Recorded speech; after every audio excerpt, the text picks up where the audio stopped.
Alright gang, here we go. This is for Chem 1, Unit 11, Part 2. We're talking about molarity. The next couple of units, pretty short, do a little bit of math. Alright, shouldn't be too difficult. Now this guy here, what we're really talking about here is concentration. Alright, concentration is our chemist's ability, or the way a chemist is going to be able to keep track of how much solute they have dissolved in a solvent. Now, for example, in your pantry up in your kitchen right now, you have white vinegar. And white vinegar is acetic acid. It's literally an acid, and depending on which one you buy and where you bought it from, it's anywhere between 4 and 10% acetic acid. So for the most part, like 90% of it at least is water. Okay, so acetic acid, like if you drank it, it wouldn't really hurt you. If you drank too much, you'd probably throw up, but that's about it. Like you could hold it in your hands, and all it would really do is just dry you out a little bit. Wouldn't really do much damage to you. Now, if you go to like a chemical supply store or some place that actually manufactures like pharmaceuticals, stuff like that, you could buy like 90% acetic acid, like very, very high concentration. They're both acetic acid, but we need to have some way to quantify exactly how much is it more concentrated. Okay, it's not just enough to say, well, that's more concentrated than that. And we need to be able to tell another chemist or another person how dangerous is this thing? What do we need to pay attention to? Because if you had just household white vinegar, it's just acetic acid, and you would treat that very differently than if you had industrial strength acetic acid, right? You wouldn't want to cook with industrial strength acetic acid, but white vinegar, just like what you have in your kitchen at home, like, yeah, you can cook with that. All right, so you gotta pay attention. So really what we're talking about here is what are different ways that we can keep track of our concentration and make sure that we're really paying attention to what's going on. All right, so the first one is that we're going to talk about two different ones in this unit. And the first one we're talking about is molarity. All right, and that's done with a capital M. All right, molarity, always a capital M, not a lowercase m. Lowercase m means something different. Molarity is probably the most common concentration that is used. All right, and it is defined as the moles of solute. So remember, solute is the thing being dissolved, divided by liters of the solution. All right, so you're just taking the moles of the thing you're dissolving divided by the total liters of solution. All right, so this is the formula for it. Molarity equals moles per liter. All right, molarity is also known as the molar concentration, and it's used to express the concentration, the quantitative, so the actual value. All right, so you've probably seen something very similar to this on different bottles and things we've used in chemistry so far this year. You've probably seen like a number followed by an M and then what it is. Okay, so this nomenclature here is how things are labeled in chemistry. All right, and how specific solutions are labeled. This is 3 molar sodium chloride. All right, that's what we would say this, 3 molar sodium chloride. So this implies that there are 3 moles of sodium chloride in every 1 liter of solution.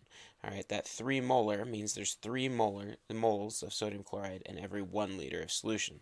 Now, one thing you have to keep track of and pay attention to is think about this for a second, is if you had 1 liter, okay, of this solution, all right, of 3 molar, all right, versus 0.5 liter, okay, of 3 molar. And you have to ask yourself, well, which one would be more concentrated, the 1 liter or the 0.5 liter? All right, now, hopefully, you took a second to think about that and you thought to yourself, well, that's a trick question. Neither of them is more concentrated. They are the same concentration. Remember, the molarity, this guy right here, tells us what the concentration is, and the concentration is 3 molar. It doesn't matter if you have 1 milliliter or 30 liters of it. All right, it all has the same concentration. All right, so they are equal in concentration, both of these guys here. All right, so you can only tell the concentration based on the molarity. All right, that value before the capital M. The other part just tells you how much of it you have. Here you have 1 liter of it. Here you have half a liter. Now, if you're going to ask yourself, well, which one has more moles? All right, this one would have more moles, twice as many moles. All right. So let's do some practice problems here.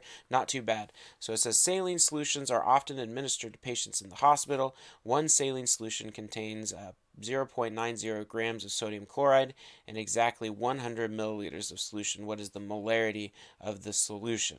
All right. So molarity, we just learned molarity is equal to moles per liter. All right, so we need moles and we need liter. All right, so first we got to get moles.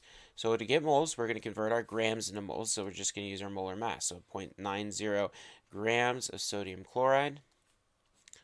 All right, so we'll put our grams down here, our moles up here. For every 1 mole, we have to figure out the molar mass. Let's do it up here. So we have 1 sodium, 1 chlorine. All right, and add those guys up. Sodium is 22.99. Chlorine is 35.45. And so the total is 58.44. Nailed it. All right, 58.44. All right, so if we divide 9.9 divided by that, we get 0.0154. All right, and that is moles. All right, so that goes on top, 0.0154.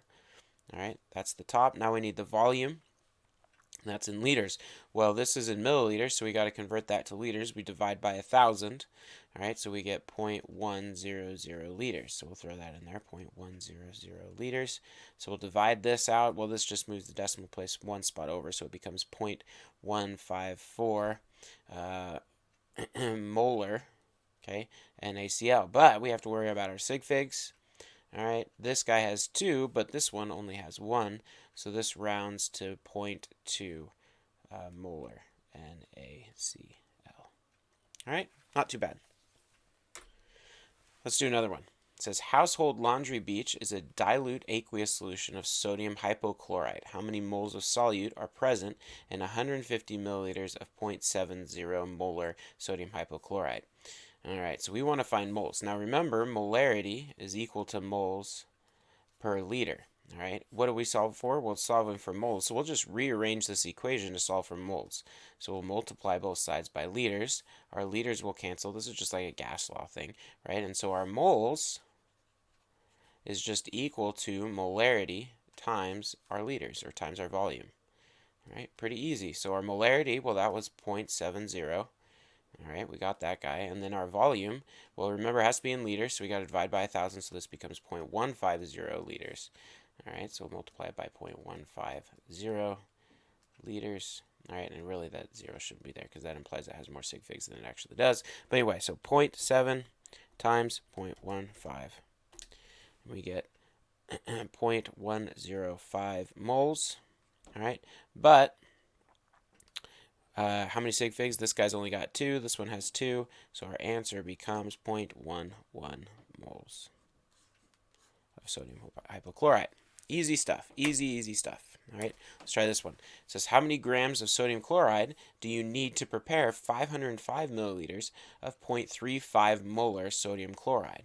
Okay, so in order to do this, we just are going to solve for moles and convert those into grams. All right, so same as before, our moles is equal to molarity times volume, okay? And so our molarity is 0.35, and our volume is 0.505. Okay, so that guy there, so we did 0.35 times 0.505, all right, and we get 0.17675, and that's in moles. But it didn't want moles, it wanted grams, okay? So we're going to convert our moles into grams. So moles here, grams here, 1. And remember the molar mass for sodium chloride we found earlier, a couple problems ago, was 58.44. So we take that times 58.44, and we get 10.4. But we only want, this has 3 sig figs, but this one only has 2. So we need 10 grams of NaCl. All right. So that's how many grams there are of sodium chloride in the solution.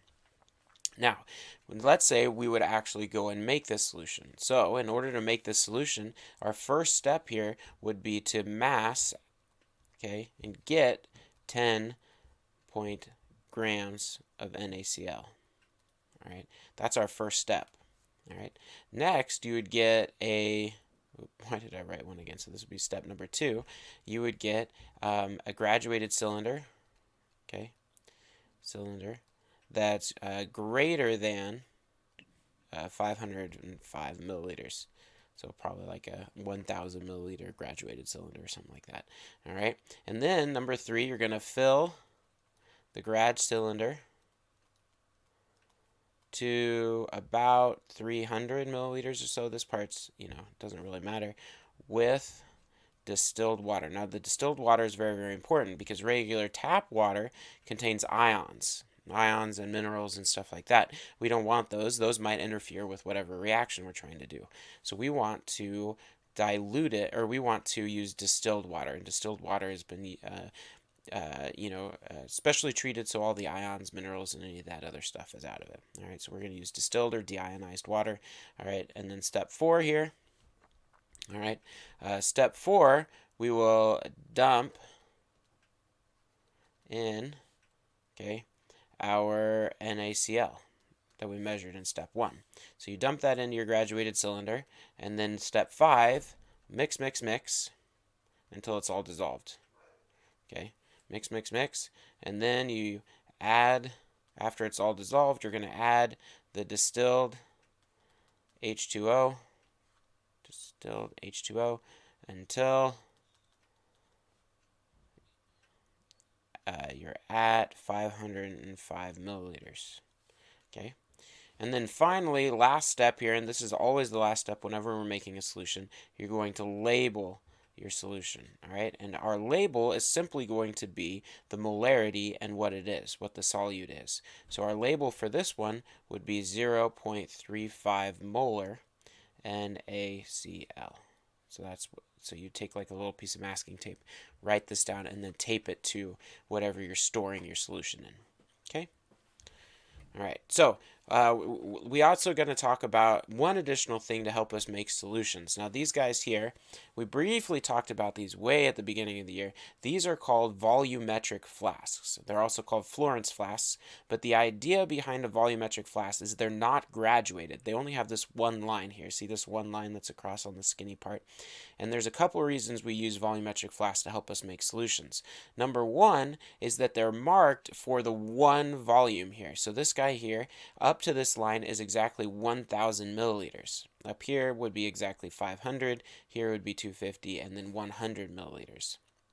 All right, so these are specially made so that they only hold that much solution. So that's a really important thing. Okay, number 2, they have this really awesome shape. Remember how before we added not all the water, we added 300 milliliters, and then we dumped in our thing and mixed it. Same idea here. When you're making a solution, you're going to fill up this guy till about here or so, then dump in your solid. Now you can imagine, and we'll do this in class, you can imagine that if you took that volumetric flask, you can hold it by the skinny part, by this little gooseneck, and it would be really easy to swirl it without a lot of effort. And this would have lots of room to swirl around in there. So that'd be really, really handy. Okay, so that's really the other reason we use this, is because it's big and fat at the bottom, you can swirl it around really easily. It's also flat on the bottom, so you can stick it, if you've got an especially stubborn solute, you can put it on a hot plate to help give it a little bit more energy to help it dissolve a little bit faster. All right, and these come in all different sizes. Like I've seen 75 milliliter ones, I've seen 150 milliliters ones. We've got a bunch of 50s and 25s in the classroom and stuff like that. Biggest I've ever seen is a 5,000. That thing was freaking huge. All right, not very usable, but sure, why not? These are also pretty expensive, some of the bigger ones, because they're really, really precise. The other interesting thing is because these lines aren't even painted on here like a graduated cylinder, they're laser etched on, so they're super precise, very helpful. All right. Okay. And this is just to help you visualize what we would do to make a solution. Okay, so you're going to have whatever so this is your graduated cylinder, whatever, and this is the volume you're trying to make to is 1 liter, and here's your solute. You're going to add solvent, so it's less than whatever you want to make. So if you were trying to make 1 liter, you would add less solute. All right, I usually go about halfway, all right, because when you add a solute, sometimes you actually increase this the solution volume by quite a bit. All right, so it just kind of depends on what you're dissolving in there and stuff like that, and how their intermolecular forces behave. But anyway, so so I usually go about half. So this one would be a little higher than what I would want to do. I'd want to fill it up to about here. But you're going to stick that in there. You're going to dissolve, dissolve, dissolve, and then once all of this is dissolved, then you're going to finish adding your water up to this line. Now remember, when you're adding your water up into this line, especially in the volumetric flask, because they're tall and skinny, you're going to see a very clear meniscus. All right, where the line, this water line, is going to do this thing here. So you really want to make sure that you do not go, that this is the bottom of it that you measure. Okay, we don't measure it from up here or halfway, it's right from the bottom. And these volumetric flasks are specially calibrated to keep track of that kind of thing. All right, so, and that's about it for making a solution. We'll practice it quite a bit in class, or a couple of times in class, so you get a handle on it. But you really need to be able, what I want you to be able to do is be able to walk through exactly what steps you'd have to take. So if for some reason you needed to make a solution, but you couldn't make it, and you just needed to write down the directions, you could write down the directions, and like a freshman could be able to follow the directions. All right, like a more capable freshman. How about that? All right. So anyway, so do your practice problems. Let me know if you have any questions, and I'll see you on the flip side.